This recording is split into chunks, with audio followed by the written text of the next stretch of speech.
আচ্ছা দাদা নমস্কার। নমস্কার। জোরে বলবো। নমস্কার। আচ্ছা আপনার নাম কি? বিপুল বর্মন। বিপুল বর্মন।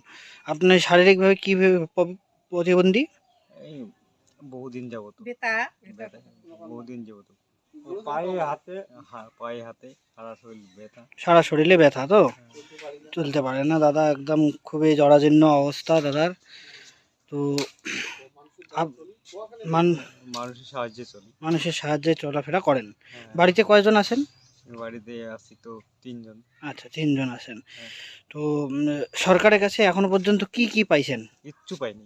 কিছুই পান নাই? না, মানে কোনো সাহায্য এই পাইনি। 1000 টাকা যে পাচ্ছে এটাও পান নাই? না, আচ্ছা সার্টিফিকেট কি আছে কি? নাই। সার্টিফিকেট বানাতে হবে সরকারের কাছে দাবি। আচ্ছা, তো প্রতিবন্ধী লোকের জন্য কি করলে সরকারের কাছে ভালো হবে? এই প্রতিবন্ধী লোকের জন্য সরকারি সংস্থা জিনিস দিলে পরে ভালো হবে। আচ্ছা, সরকারি যে সরঞ্জামগুলো যার পাওয়ার দরকার সেগুলো পাইলে পরে ভালো হবে। পাইলে ভালো হবে। আচ্ছা, তো এই দাদার খুবই করুণা অবস্থা এবং আমাদের প্রতিবন্ধকতা লোকের মাধ্যমে এনাকেও আমরা সংযুক্ত করে নিয়েছি। তো এনার সার্টিফিকেট আমরা চেষ্টা করব যাতে এখানকার স্থানীয় যে সম্পাদক আছে তিনি যেন নিয়ে গিয়ে তাকে সার্টিফিকেট প্রদানের চেষ্টা করে।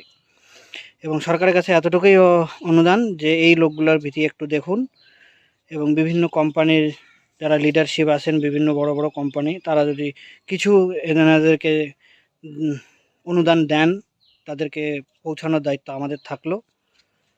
তো ধন্যবাদ।